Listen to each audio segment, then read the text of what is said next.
75% of Universities Canada's members have sustainability initiatives in effect on their campus today. Now this statistic comes exactly from Universities Canada website. Now, Acadia already has a great start on their sustainability initiatives. For example, the grocer, which is a shipping container that makes organic produce directly on campus and feeds Mead Hall every single day. Before we dive into our initiatives, we must ask ourselves, what is sustainability? Now, sustainability, as defined by the CEFRA research team, is the responsibility to preserve natural resources and protect ecosystems to support health and well-being now and in the future. With this in mind, we have conducted research on universities around Canada, and we have determined that there is more for Acadia to be done to reduce their economic footprint. Now, my partner Luke Stevenson will be covering the LEED certified buildings, which are a great way to reduce the carbon footprint of the university. My other partner, Dawson Eisner, will be covering the Sustainability Project Fund, which is a way that allows the students of a campus to innovate new ways for people to partake on these initiatives on campus. And my last partner, Joey Edwards, will be discussing the Waterloo Water Conservation Act. And this is another great way for the university to reduce their usage of their water.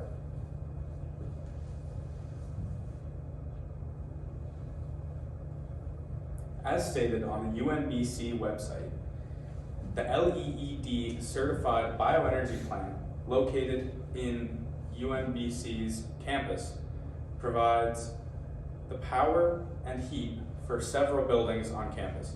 This is an incredible example for what some schools, such as Acadia, could be doing to reduce their own carbon footprints.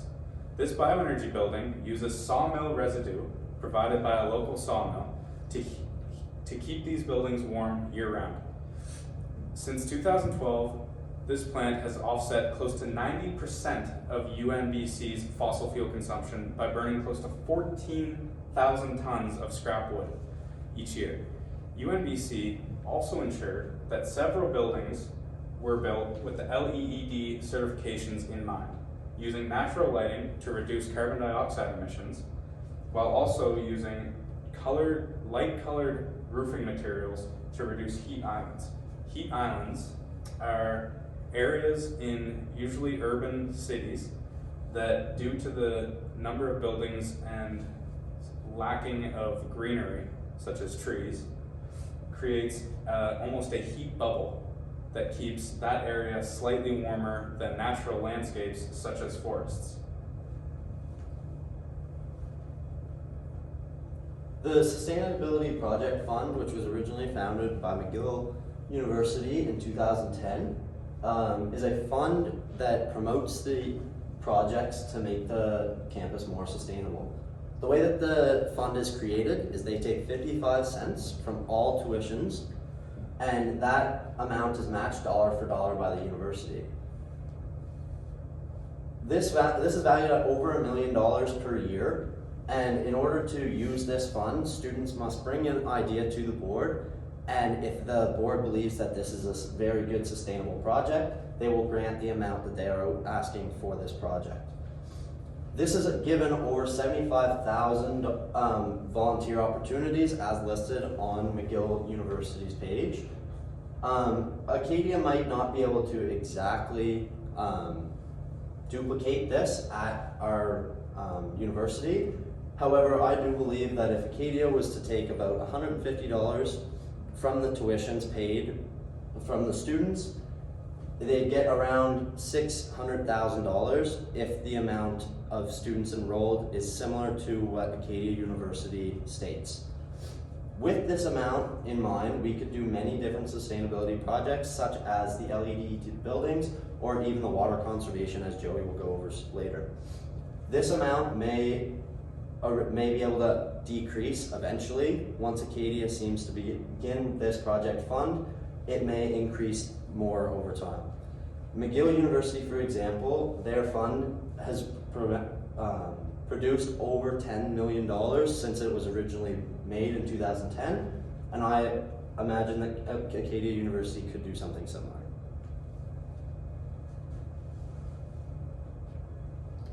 As Dawson was saying, the Waterloo Water Conservation Project is a fund and project, that is initiated by the Waterloo University in southwestern Ontario.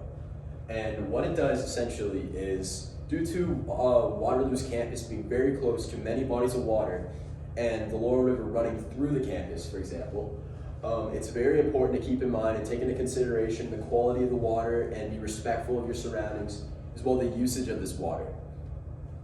So the way that Waterloo has taken this approach in making sure that it stays high quality water usage stays minimal to a certain extent, is on the website they have 5 specific approaches that they have taken. One that really stood out to me, and I feel is very important, would have to be the wetlands. So they have man-made wetlands where they have underwater rainwater receptacles where they take large amounts of rainwater, reserved rainwater, and keep it under the ground in these receptacles. And what these do is, when time's needed, it eventually filters up, it slowly filters up out of the ground, and it waters the plants that is made with these wetlands, and it causes some naturalization on campus, and it allows for the campus to look a bit more lively and just take advantage of this. The wetlands also have very importance with flooding and erosion, since when lots of heavy rainwater has come down, if there was nothing where to store it, the water would just pool, it would flood, it would cause structural damage, environmental damage, erosion, and we don't want that. So what Acadia can do similarly is, since they have that Harriet Irving Botanical Gardens, they could have certain receptacles underneath these buildings, and what these could do is take that rainwater that comes from obviously the rain and take that and use it to water the plants and anything else that needs to thrive using water. And okay, another very important one that sticks out is fixture upgrades. Now, this is especially important on dorms and buildings where there's lots of high human traffic, students, teachers, visitors, whoever you can ever think of. What Waterloo has done is they take their old fixtures such as toilets, sinks, faucets, and showers and upgrade them with more efficient models. And what this does is, it is actually, like, statistically proven on the Waterloo website, cut down on emissions, on usage of water by students from 30 to 40%. And that's quite a lot, which this includes as well the heating for water and as well as usage in general. Now what Acadia could do is, especially in certain buildings, replace these with much less high water pressure faucets and such, because there's a lot of stuff that's going on at Acadia in certain dorms where the high water pressure is just way too much, and it's just a waste of water and a waste of energy, and we don't need that. So that could definitely be something that's very useful. The average sink, according to homeowners.com, it costs from anywhere, depending on the quality, from $120 to $300 going onwards, and which seems pricey considering how many sinks there are, but over time that would be very beneficial. As well as showers can go up to over $7,000 depending on the price, but over time, again, very beneficial for the environment and will have a long-lasting effect on the environmental sustainability. Another thing that really stood out would have to be the recirculation systems. Now, these things at Waterloo are incredible. What they do is they take the water from these wetlands, the receptacles, and they recycle this water in a closed-loop system using a steam boiler that they have installed. And using this with the large amount of water, instead of wasting it and putting it through a drain, they take these large amounts of water and it uses it to fuel campus.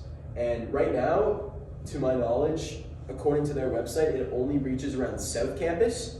However, considering the size of Acadia, using this would be a lot more beneficial since Acadia is much smaller. So it goes hand in hand, and Acadia would be very benefited by this. And a steam boiler, again, not cheap. However, over in the long run, it would save Acadia a lot of money, and it would be very beneficial for the entire community. Now, the fish lab renovation. One more thing before we move on, sorry, yes. The fish lab renovation. So, what the fish laboratory does is, in 2008, it was given a very, very large major renovation. This renovation has saved the school annually 19,000 cubic meters worth of water, which on average is equivalent to 250 Waterloo homes. Now, with all of this being said, of course it's going to cost a lot of money, and using the sustainability funds, everything else that Dawson was saying earlier, and government grants, fundraising, etc. All of this would be very much worth it in the long run, as the price does not outweigh the benefits. And I personally believe that with all of this kept in mind, Acadia has a very strong future with environmental sustainability. So now, although we see some measures in effect at Acadia, through our further investigation as a team, we see that Canadian universities, through these initiatives that other Canadian universities have used, Acadia can partake in a lot more initiatives to reduce their carbon footprint. These include the LEED certified buildings, the Sustainability Project Fund, and the Waterloo Water Conservation. So now, as the more universities that will partake in sustainability initiatives, the better our world's carbon footprint will be reduced, and the better our world will be in to live for the future.